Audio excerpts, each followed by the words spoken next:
তো ঘুমিয়েছিলাম, তো সকালবেলা তো ওদেরকে ডাকতেছি শোনে না।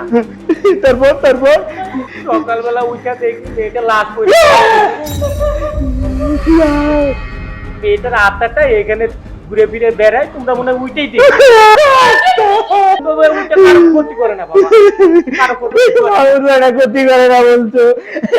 আমার কিছু হলে আমার বাবা মা সন্তান হারায়, তোমার বেটা তোমার